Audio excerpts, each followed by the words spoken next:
বাংলাদেশের পুলিশ টুলিশকে দেখতে পাও? হ্যাঁ। বাংলাদেশের পুলিশ আছে এদিকে? হ্যাঁ। ও তো আপনার প্রায় মাঠ, কি সুন্দর রাস্তা দেখতে পাচ্ছেন। যারা শহরে থাকেন একদম সুন্দর লাগবে এসব রাস্তা দিয়ে আপনাদেরকে চলাচল। বাড়ি ছিল, বড় বড় কাপড়ের বিজনেস হতো, বড় বড় তোমার মেল কলকারখানা ছিল। তো হ্যালো বন্ধুরা, আমরা আজকে যাব আমাদের যে বাংলাদেশ এবং ইন্ডিয়ার বিভাজিত নদী যে পদ্মা নদীর নামে আমরা চিনি, তো সেই নদী আমরা যাব। তো আমরা এখন আছি যেখানে, সেটা হচ্ছে আমাদের শাখা নদীতে, বাড়ির কাছে। তো আমরা তিনজন আছি, আমি, রাহুল এবং আব্বাস। আর এখানে দেখছেন কি সুন্দর কলা হয়েছে, কলাগুলো যেন কেউ রাস্তার ধারে কেউ খেয়ে নিয়ে যাচ্ছে, যেন ঢেকে রাখা হয়েছে বস্তা দিয়ে। আর এটা হচ্ছে নদী আমাদের, দেখতে পাচ্ছেন বালুর রাস্তা। পশ্চিমবঙ্গের সবকিছু উন্নতি, রাস্তাগুলো উন্নতি না।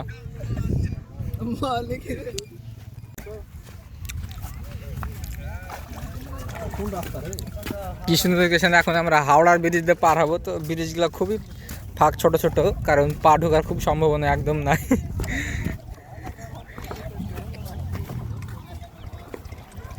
তো ফাইনালি আমরা যে আমাদের নদী সেটা পার হয়ে গেলাম আমরা হেঁটে। তো এখন আমরা যাব, আমাদেরকে আরেকটা নদী পার হতে হবে, অনেক একটা মিডিলে পাড়া রয়েছে। তো সেই পাড়াটাকে আপনাদেরকে দেখাবো। আর যে কারেন্টের কথাটা বলছিলাম, যে ওই চরে এখন কারেন্ট থাকে, ইলেকট্রিক। তো দেখতেছেন এখানে যে পোলগুলো, তো এই পোলগুলো থেকে মাধ্যমে কারেন্ট নিয়ে আসা হয়েছে।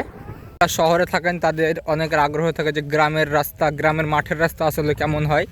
তো গ্রামের মাঠের রাস্তা এরকম ট্রাক্টর কিংবা আপনার সাইকেল, বাইক সব কিছু যায়।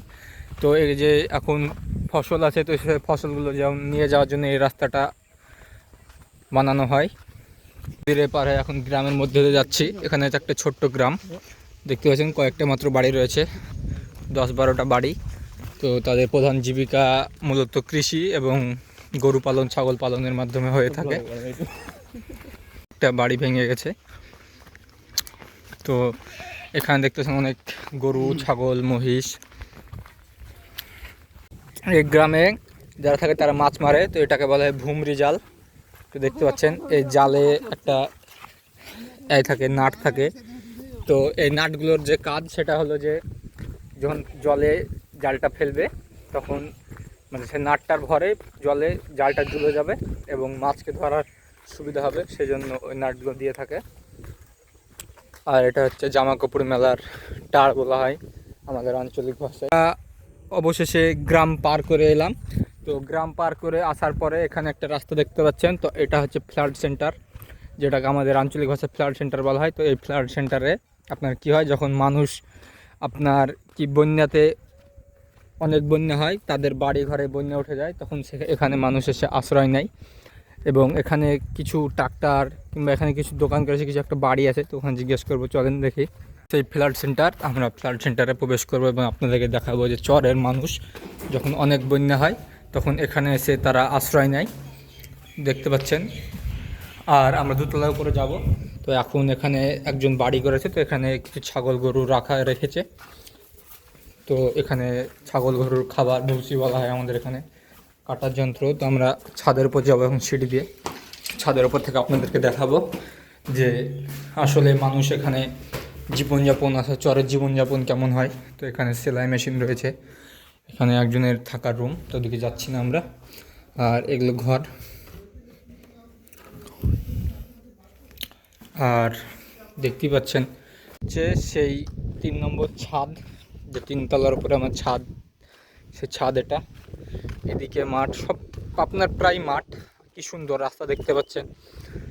যারা শহরে থাকেন একদম সুন্দর লাগবে এসব রাস্তা দিয়ে আপনাদেরকে চলাচল করতে। আর এগুলো হচ্ছে হলদি ক্ষেত, যে হলদি আমরা খাই। আর ওইদিকে বড় নদী আছে, ওইদিকে আপনাদেরকে জুম করে দেখানোর চেষ্টা করছি। যে গাছটা দেখতে পাচ্ছেন ওখানে হচ্ছে একটু পার করে বড় নদী, যেটাকে আমরা পদ্মা নদী নামে চিনি। আর এদিকে রাস্তা, কারণ আমরা যখন যেখানে আছি এটা হচ্ছে একটা আখরিগঞ্জের। তো আমরা এখন যেখানে আছি এটা আখরিগঞ্জের হাট ছিল এক সময়, এবং এখানেই অনেক বড় বড় বাজার ছিল। 2000 সালে বন্যার পরে এখানে হাট ভেঙে যাওয়ায় কিংবা আপনার অত্যন্ত ক্ষতি হয়েছিল মানুষের, কিছু করার ছিল না। বন্যা অনেক অসহায়, আপনারা জানেন, তখন কিছু করার ছিল। তখন মানুষ এখন এখানকার মানুষ অনেকে ভগবানগুলা কেউ মির্গি, সেখানে সুবর্ণ মির্গি এইসব জায়গায় আছে, তাদের জমি এখানে আছে, তারা জমি করতে আছে। তো এখন যে মৌসুম চলছে ডিসেম্বর জানুয়ারি, তো এখানে শস্য ক্ষেত দেখতে পাচ্ছেন, এখানে ভুট্টা, কপি, আলু। আর এটা হচ্ছে মুড়টা, একটা দেখবেন চারমোহনী বলা হয় আমাদের ভাষাতে। কি সুন্দর রাস্তা দেখতে পাচ্ছেন। বাড়িতে যে থাকে তার কিছু আমরা কথা শুনে নেব, তিনি আসলে কি আমাদেরকে অ্যাডভাইস দেন। তো আমরা এখন নেমে পড়ব। তো আমরা এখন নেমে যাব সেই সিঁড়ি দিয়ে, যে সিঁড়ি দিয়ে আমরা উপরে উঠলাম।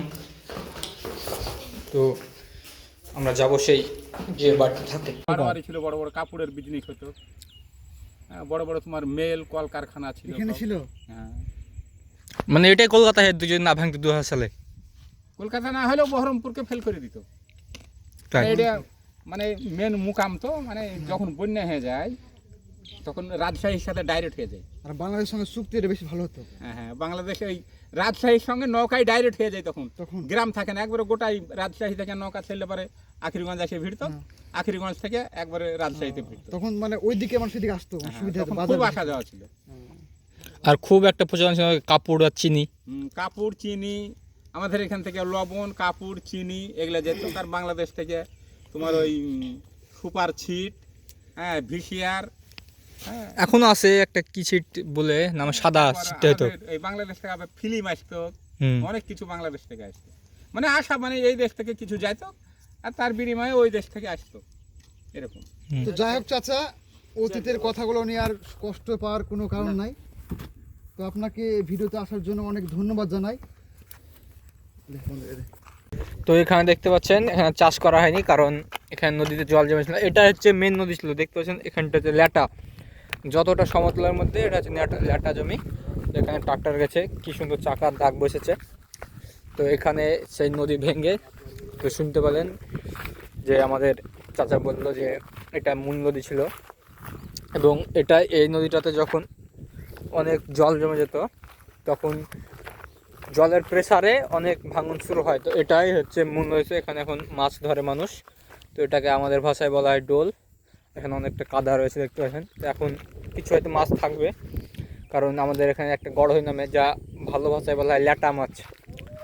তো ল্যাটা মাছগুলো এখন দেখতে পাওয়া যায় না সাধারণত, কারণ মানুষ এখন মাছ কিনে খায়। তো অনেকটা পথ হেঁটে আসার পরে আমরা ফাইনালি পৌঁছে গেছি আমাদের পদ্মা নদী। নদীর ওই পারে রাস্তা রয়েছে, দেখতে পাচ্ছেন অনেক গাড়ি যাতায়াত করছে, বাইক। ওদিক দিয়ে ভালো রাস্তা রয়েছে, কারণ এখানকার যারা বিএসএফ বর্ডার সিকিউরিটি ফোর্স, তারা এই রাস্তা দিয়ে যাতায়াত করে। তো সেজন্য এটা হচ্ছে আমাদের পদ্মা নদী। কি সুন্দর দেখতে পাচ্ছেন। আর আমার সঙ্গে দুজন বন্ধু হয়েছে, রাহুল এবং আব্বাস, তারা উপরে বসে মোবাইল দেখছে। কি সুন্দর আবহাওয়া দেখতে পাচ্ছেন। যারা গ্রামে থাকেন তারা এরকম আবহাওয়া আমার মনে হয় না যে আপনার উপলব্ধি করেছেন কোনো দিন। এখানে আসবেন, আপনাদেরকে লোকেশন দিয়েছি গিরিধারীপুর, যা আপনাকে যদি দূর থেকে আসেন ভগবানগোলা স্টেশন থেকে প্রায় আপনার কত 15 কিলোমিটার মতো, ভগবানগোলা থেকে স্টেশন থেকে 15 কিলোমিটার দূরে। আজকে আপনাদেরকে যে একটা মজার ব্যাপার দেখাবো, এই যে নদীর ধারের রাস্তা দেখতে পাচ্ছেন, যে এটা 4 চাকা বুলেরো কিংবা স্করপিও গাড়ি গেছে। তো এটা কোনো 4 চাকা বা বুলেরো স্করপিওর রাস্তা নয়, এটা হচ্ছে আদৌ যারা বর্ডার সিকিউরিটি ফোর্স বা বিএসএফ তারা আসামিকে এই রাস্তায় নিয়ে যাওয়া আসা করে, কারণ তাদের ওই দিক দিয়ে পার হতে গেলে অনেকটাই সময় লাগবে এবং রাস্তাও অত ভালো না, পার হতে হবে। আর এদিক দিয়ে তাদের সহজ হয়, কারণ বিএসএফের রাস্তা যাতায়াতে সহজ, নদীর ধার রাস্তা। কারণ বন্যার টাইমে তো তাদের হয় না, বন্যার টাইমে তাদের নৌকোতে করে বা বোটে করে তাদের পার যাতায়াত করতে হয়। তো নদীর ওই পারে রাস্তা রয়েছে, দেখতে পাচ্ছেন অনেক গাড়ি যাতায়াত করছে, বাইক। ওদিক দিয়ে ভালো রাস্তা রয়েছে, কারণ